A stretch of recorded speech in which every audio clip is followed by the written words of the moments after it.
Yesterday, a huge part of the internet broke once again.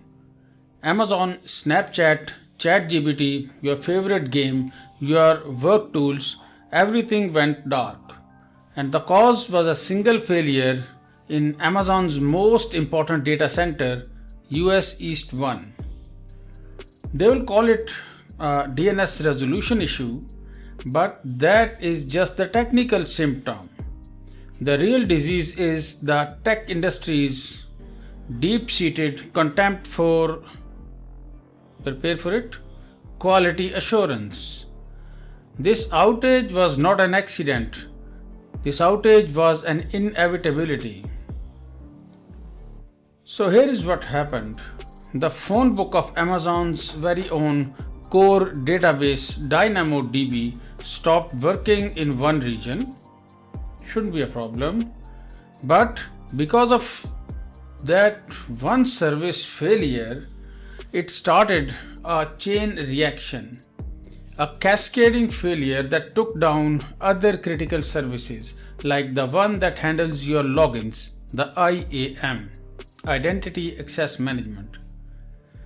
After that, the entire house of cards fell down.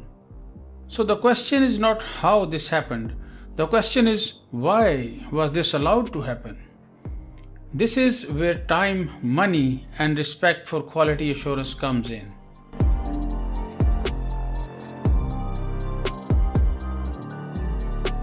This failure revealed a massive architectural flaw. Why in the world are global critical services like IAM dependent on a single regional database endpoint? This is a design level failure. A proper, empowered quality engineering team, not just testers at the end of the line, would have flagged this in design phase. They would have caught this earlier. A truly empowered QE team would have asked, what is the blast radius if this one thing fails? And the answer could have been half the internet, and that should have been unacceptable. Investing the time and the money to build true decoupled redundancy is not a nice to have, it is the entire job.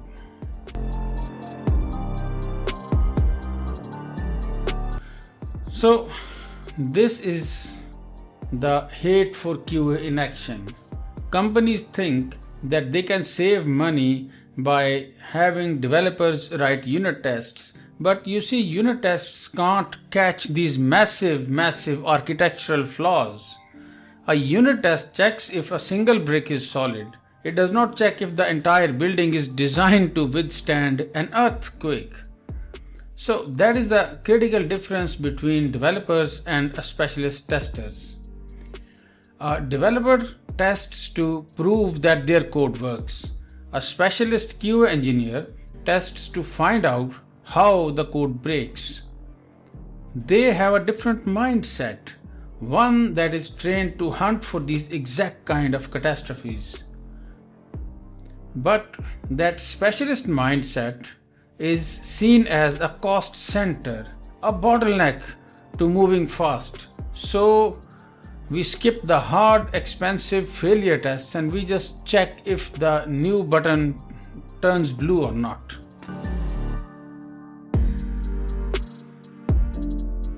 For years, the mantra has been move fast and break things.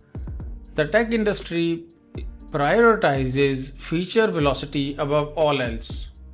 Companies are firing their specialist QA teams to save money, telling the developers to own their own quality without giving them the time, the tools, or specialized trainings to do so.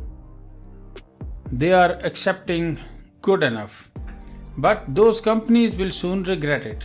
Their products built on this fragile foundation of vibe coding and wishful thinking are going to suffer.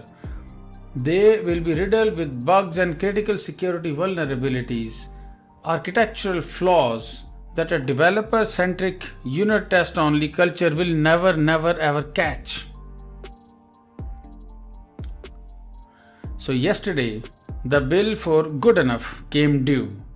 Every dollar saved by cutting corners on architectural QA, by skipping that one last what if scenario, by firing the one person whose job is to think about failures, that savings was just paid back yesterday, 1,000 times over, in lost revenue, broken trust, and global outage.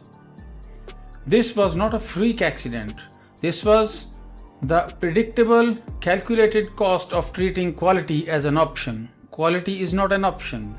Quality has to be the central focus of tech industry's product. Otherwise, catastrophes like this will keep happening.